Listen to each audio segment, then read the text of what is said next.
10 hours. 10 hours, 4:30. Yeah. That's oh, yeah, there's a little reflection in there. Ladies and gentlemen, the 10th of the 12-hour cast happening tonight. How are you guys enjoying yourselves this fine evening?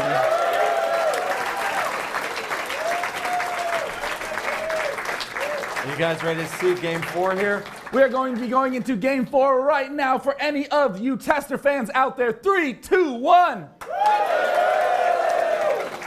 And of course, for any Into the Rainbow fans, he is currently leading the series 2-1. 3, 2, 1. Oh, and of course, any Idrin QXC fans, feel free to make some noise. Yes, there are Americans in this tournament. Yes. So we do have Metalopolis actually as the fourth map here. Spawning on the left side of the map is going to be the Protoss player Tester, and in the very south we do have the Terran player Into the Rainbow. Now Metalopolis TVP again. I would probably favor Void Rays on these spawn points, but we'll have to see exactly if Tester does see that. Looks like we have a fan of Void Rays over there doing a little bit of clapping. There goes the supply depot again, walling off, and wow. A little bit weird from Tester. That pylon is actually kind of... It looks surprisingly normal. Yeah, it looks normal. I'm really confused. I figured it'd be like on the other side of the map already. It'd be like down here. His first one's planet's hidden. Yeah. Either way, chrono boosting on the probes, nothing out of the ordinary there, you know. And I like that comment on those Void Rays. We saw White Raw just do a lot of hurt to QXC in the round of 8. Just getting Void Rays and Phoenix as fast as close positions make it very hard for Terran to put pressure on and deal with all the variety the Protoss can throw at them. Late Scout coming up from Tester, just checking those close spots, change the dynamic of the game so much. So I think that this is a pretty balanced map. Traditionally, players think that it's about even for both sides.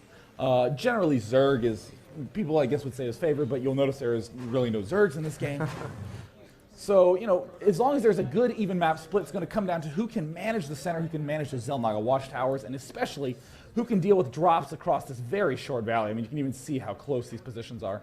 Yeah, I mean, when you talk about maps in StarCraft 2 beta, a lot of players really loved Metalopolis. That was probably the most liked map from all of the competitive players. So we'll have to see exactly what strategies Tester and Into the Rainbow have on here. And I do believe I saw quite a lot of purple on that Nexus. Yes, so there he is saving up to 75 almost. There's that Cybernetics core. So after Zealot again, wow. Probably going to be seeing a lot of chrono boosting on maybe a second Zealot or just saving it up for that quick warp gate research. Yeah, I mean, that's one thing that's just so unusual, these 2 Zealots before core. I mean, I should emphasize how weird that is. I mean, a lot of times if a Reaper pops in there and your opponent has good enough control, he can just kill you. Or at the very least, get a free Zealot or 2. So it looks like everything is going pretty normally, but if there's one thing I think Into the Rainbow likes definitively, it's floating his factory in your friggin' base. And he's going to go ahead and do that. And you know what? I bet he was going to try to sneak it there, wasn't he? Wasn't he, JP? One of the things that you can do is actually hide it on the, if you go a little bit north there, I'll point to it on his screen. Probably has no idea. Oh, that is probably one of the places that players forget to scout. They always scout behind the little floating gas thing that Blizzard so cleverly put there. Yes, hide stuff here, right here. There's big red X there. Pretty much. Pylon. He's feeling hidden. No one's going to find him back there. But of course, meanwhile, back in the main of Tester, he's chrono boosting Stalkers, just staying on this one gateway for a very long time. We've consistently seen that pattern in these games. Getting the concussive shell and the Marauder. Starport again, loving those Banshees. And the factory has begun its flight. And wow, that was kind of weird. He just completely rallied it to another place. And he doesn't see it again. Wow, that is really extremely lucky. Oh, the Rainbow. And there's the pylon. Oh my God. This factory is going to be able to produce. Tester not seeing it. That Hellion is going to be able to do a little bit of damage, but we do have 2 Stalkers, and they fare quite well against 1 Hellion. But they're having a picnic at the ramp. They're distracted. Nothing going to be going on. As we can see, it looks like more Marauders being produced. Banshee's going to be coming up shortly. 1 Hellion can do so much damage, and it shoots a building twice. And now it's coming in. There we go. Starting to cook some of those probes. If he can just line them up and get getting surrounded. Great surround there. Wow. Tester. Wow, that was really brilliant play. Is he going to see that factory? I think we do have a lift there. Yes, that factory is going to be trying to scout as much information as possible there. And we do have now a Banshee coming out, so I like this aggressive play from the Terran player. I mean, that's one of those things that's so hard to do, just to surround a unit. Because in StarCraft 2, there's that pushing. Units just bump each other out of the way, so you have to hit hold positions at just the right time. Tester doing an amazing, amazing job of that. I cannot emphasize how hard that is to pull off. So it looks like more Banshees coming out, very fast command center coming out, a little bit more ordinary. He is getting cloaked. There is the one observer out, but those Banshees have a lot of mobility. He can do the scoot and shoot along this left skirting edge and do a good amount of damage. Yeah, really, Tester probably knows that the Banshees are going to be coming, as it's probably happened, I think, 2 games in a row now. We did see it also on Steps of War last map, but here comes that Banshee with the observer right attached to it. Oh, they're so prepared, the little Boy Scouts. Look at him go. I lost him. There he is. Yeah. He's going to be trying to poke in here, but these 2 Stalkers are going to be able to start pecking at it right away. Yeah, going to have to back out of there, but I would not be surprised if, yeah, it looks like a Raven's coming out. Is he throwing up another bunker there?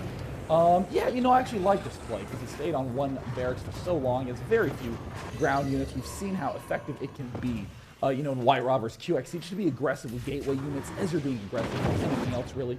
Oh, looks like this Banshee was able to get exactly 1 kill, and is getting some valuable information about this Nexus. And there's the Nexus going down at the natural expansion of Tester. It looks like he does control the Xel'Naga watchtower on the south side of the map. And right now, Tester, I think that command center is done in his main, so we'll have to see. Wow, how did I guess that observer actually saw it, so he doesn't know. Yeah, got a good depth into that main. Good little Boy Scout, as you said earlier. There comes another bunker, and wow, a quick Raven there from the Terran player. You know, I love this play to get this fast Raven because you kind of need to worry about, you know, those Dark Templar. There you go. That's the unit. Sorry, I just had to just buzz for a little bit until it came to me. But yeah, you know, getting the Banshees, great way to harass because they're pretty broke on the minerals. So getting the Raven, very easy way to spend gas, deal with the variety that can be thrown at you. Here comes the orbital command, expanding, getting more tech labs, reactors, favoring those infantry units. Expansion finally up for Tester. Loves this 3 warp gate, 1 robotic facility, and I don't blame him. Very versatile, excellent placement. Looks like he has finally managed to lock down his base. Yeah, really, I think Tester loves sentries and he loves immortals. You see those pretty much in every game now, and his force fields have probably won him all the games here. I guess he's only won 1 game, but really won him that game. Wow. Yeah, for sure. His force fields are quite good, and again, continuing to produce Banshees there. There's another tech lab, I do believe, going on to that rack. He's going to be getting that stim pack research, and right now, just both players kind of sit back, playing a little passive, and have a picnic there with their main armies. Yeah, I mean, it's really hard to begin moving out as Tester. I mean, it's interesting to see the personalities that have developed with the races. Because, I mean, in old PvP and Brood War, Protoss would be expanding here and, like, here, and would only have Stalkers and Zealots, or, of course, as we call them, Zealots and Idiots in Brood War.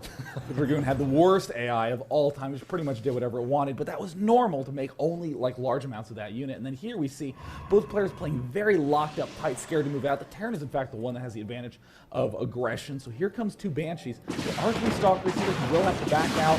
Looks like losing focus, and Tester with great micro cloaking, but 1 Banshee getting sniped down. 2nd Banshee manages to live to tell the tale. There is the engineering bay getting the upgrades up. There are more Banshees coming out. Such a cool play from Into the Rainbow. He will not really have that big of a mid-game army, but he's just hoping that he has chipped his opponent down so much that his opponent's army is even smaller. Yeah, really, you don't see too much kind of this mass Banshee, or I guess this really aggressive Banshee style from the Terran player. Looks like we have 2 Stalkers there.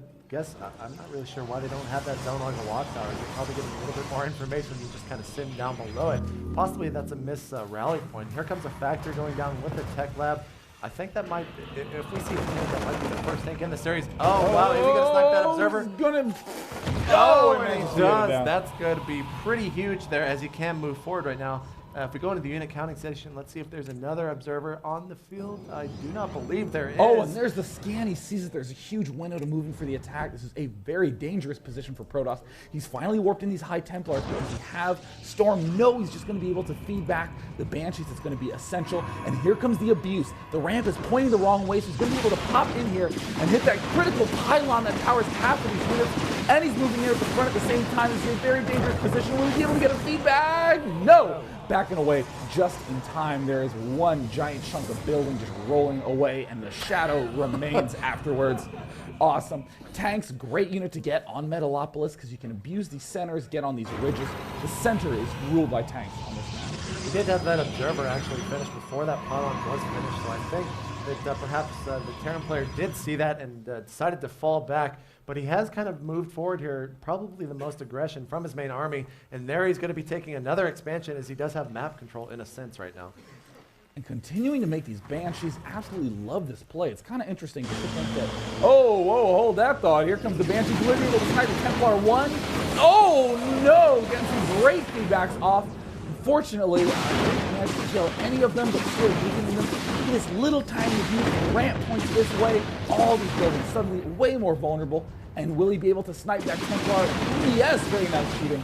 The good classic scoot and shoot. Very small Marine Marauder. Oh, wow, I like that play from the Terran player. Sitting there on the ridge, using his Banshees to scout and go ahead and taking out one of those Stalkers. He's going to be pulling back there, as he probably is quite fond of himself there, taking that other expansion. Looks like bottom right being taken by Terran. Again, completely opposite roles from Brood War. Terran, generally the one scared to expand in that game, but here we have Protoss, the one who is a scaredy cat.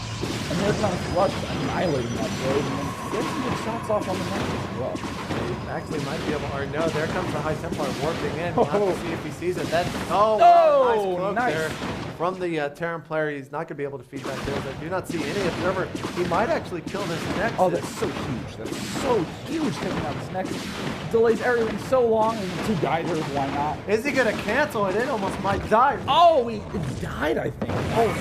Oh. And the High Templar says, yes, he was trying to do in the first place. There comes the Maynard over into that new expansion from the Terran player, and the Terran player still pushed up right outside of his base there in between the two, or in between one and wow, we missed a ton of Banshees here in the main of Tester. A ton of Stalkers actually coming to kind of shoo those Banshees out there, as I think they did quite a lot of damage. And just killing all of these critical pylons. We've gotten a little over eager wanting to keep Tester as far as the red as he possibly can. Tester is in a really awful position. I mean, this expansion was built and then killed, and then, I mean, he's having all this harassment in the back of his base. And in the meantime, it looks like Terran into the Rainbow has been able to spread himself out, and it looks like he's even taking this small force up to this top left area. Yeah, a little bit of a scouting fight now from the Terran player, making sure that any more expansions haven't popped up from the Protoss player Tester. Tester getting a little bit antsy right now as he's kind of just dancing around with his forces there. Quite a lot of High Templar here, but looks like I thought we might see the Terran player moving up, but looks like he's going to continue to harass Tester with those advances